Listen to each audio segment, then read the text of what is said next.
My name's Heather Satay. This is the first time I'm meeting you this morning. I am an internist at Hopkins, and today we're going to be talking a little bit about controversies in preoperative medication management, trying to hit on a little bit of a grab bag of medications that we commonly see perioperatively. So our objectives today, we're going to focus on psychiatric medications, levodopa, carbidopa for Parkinson's, linezolid, diuretics and ACE inhibitors, ARBs, which we've already heard a little bit about today in the heart failure population, NSAIDs, and then we'll finish up with Herbals.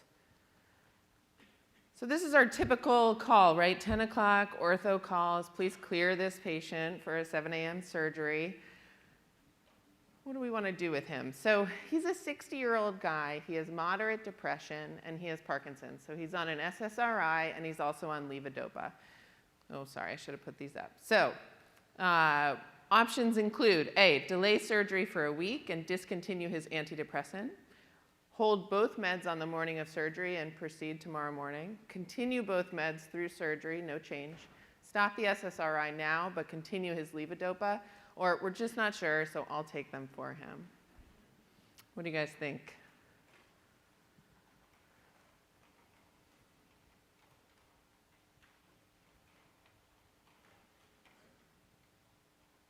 All right. Do we have answers? Okay. Most people said 3, which I believe is continue through surgery, although I always kick myself. I forget to look. Yes, okay. Great, so let's talk about it. So we'll start with the SSRI. Increasing data would suggest that there is perhaps an increased bleeding risk and subsequent requirement for transfusion in patients on SSRI perioperatively. We think this is probably related to an effect on platelet aggregation and certainly compounded by combination with other antiplatelet medications. Data that came out in 2016 done by colleagues here today that was looking at an association of SSRI use with allogeneic hemostatic blood product transfusion. So what they did was look, primary outcome was transfusion of FFP, platelets, or cryoprecipitate through post-op day 2. And after adjusting for confounding variables, SSRIs were indeed associated with a 2-fold increase in the odds of requiring some of these hemostatic blood products. So what do we do? So in a patient for whom bleeding issues are paramount, we would consider withholding SSRIs for a few weeks before surgery. So who is that patient? Someone who is having a surgery that carries with it particular bleeding issues, particularly perhaps neurosurgery or something along those lines, or a patient who has other confounding variables or comorbidities or requires other medications that might influence their bleeding risk. For the vast majority of patients, we might be able to continue SSRIs perioperatively. If we want to stop the SSRI and we do not taper it, it's important to keep in mind the issue of SSRI withdrawal, which is sort of flu-like symptoms, nausea, vomiting, fatigue. If we continue the SSRI throughout the perioperative period, we want to make sure we're keeping in mind the possibility for SIADH, which is associated with SSRI use at any time. Certainly we want to keep that in mind if we're starting to see hyponatremia, as well as serotonin syndrome, which we want to keep a particular eye out for if a patient is on a high-dose SSRI and perhaps it's held for a couple days and then restarted at that really high dose, or if it's being combined with other medications that are serotonergic, and we'll talk about that. Characteristics of serotonin syndrome I've listed here. The ones to really keep in mind that are distinguishing are myoclonus, clonus, and hyperreflexia. Let's talk a little bit about some of the other antidepressants we might see. So tricyclic antidepressants, which are now much more commonly used as adjunctive pain medications than antidepressants specifically. We would probably continue these, particularly if they're being used at a high dose. Withdrawal symptoms, if we had to stop them, would include insomnia, headache, sweating, and increased salivation. We might expect there's a little bit of data around arrhythmias when these are combined with certain anesthetic agents. And then there are a couple case reports of hypotension that is particularly refractory. For MAOIs, it's a little bit more complicated. And in general, we really would prefer these medications be held 2 weeks prior to surgery. And we would do that in conjunction with a patient's psychiatrist. We would anticipate two types of reactions, and this is why we try to hold these medications. So if we have to continue them, there's two types. There's an excitatory reaction, which is essentially serotonin syndrome, and there's a depressive reaction, which relates to impaired metabolism of opiates. So we would see sort of elevated levels of opiates and the symptoms that come along with that. Specifically avoiding combining MAOIs with meperidine, dextromethorphan, and indirect sympathomimetics, which can contribute to those types of reactions that I just mentioned. MAOIs should be safe with certain medications that are metabolized through other means, so specifically morphine, fentanyl, and phenylephrine. Antipsychotic agents, another medication that we're seeing an increasing use, in part because they're being used as adjunctive agents for the management of depression. It's a balance with this one. So thinking about concern for arrhythmias that may come from prolonged QTC versus concern for psychiatric decompensation. Probably less of an issue in the patients who are using these medications as adjunctive agents for depression, but certainly an issue for patients who are on these for psychosis or schizophrenia or other similar entities. Remembering both typical and atypical antipsychotics have a black box warning around an increased risk of sudden death. And then we make sure we want to use these cautiously if we have to in patients who are at risk for psychoses, but we might look into a dose adjustment or using a shorter acting agent. For levodopa carbidopa, which relates to our patient, differing opinions on how to manage it, but generally we avoid acute discontinuation. If we discontinue, we would want to taper really slowly. We would work really closely with a patient's neurologist.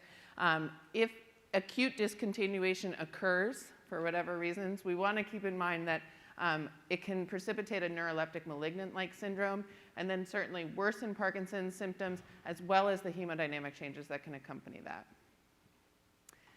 Linezolid or methylene blue are important to mention in this conversation at this moment because they are both serotonergic medications. So when we combine those with any other serotonergic psychotropic medication, like the ones I've already talked about, and I would add on there bupropion and mirtazapine, that can precipitate a serotonin syndrome.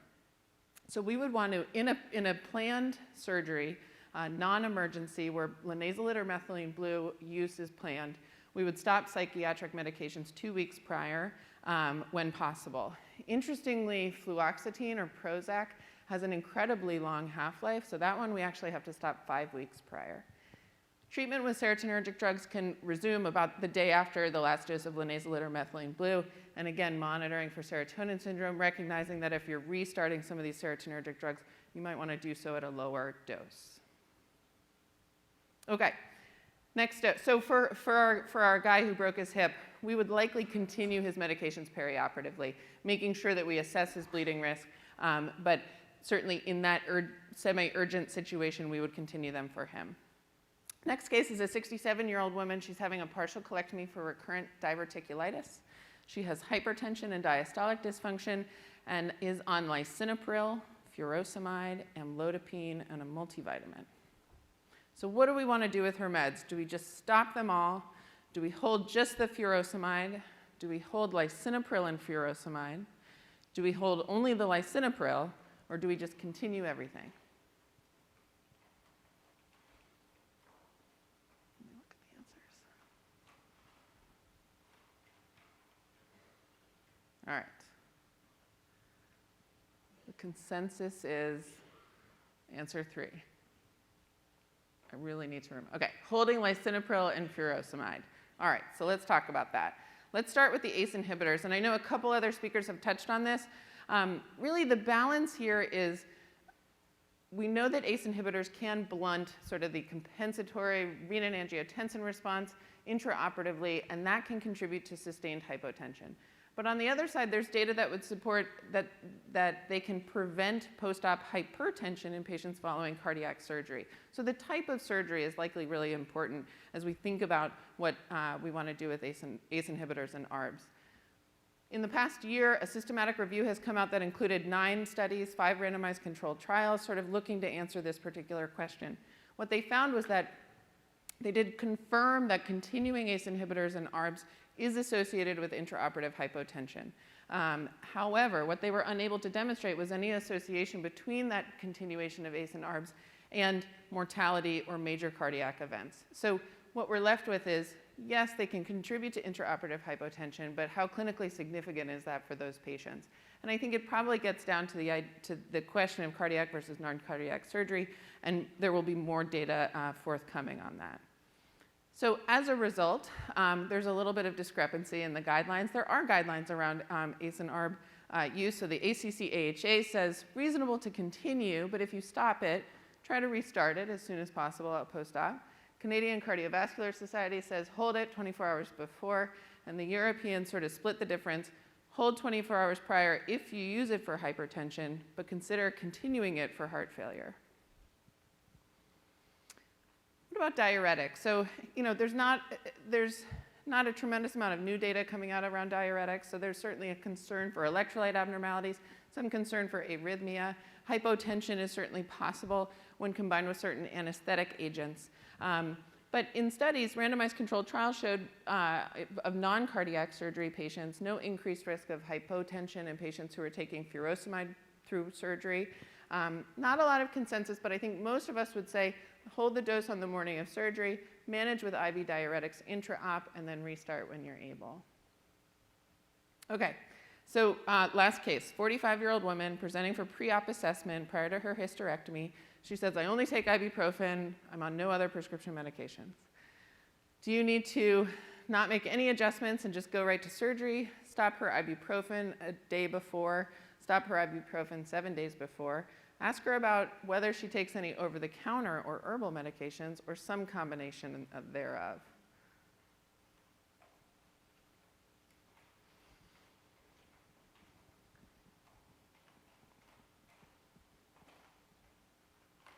All right.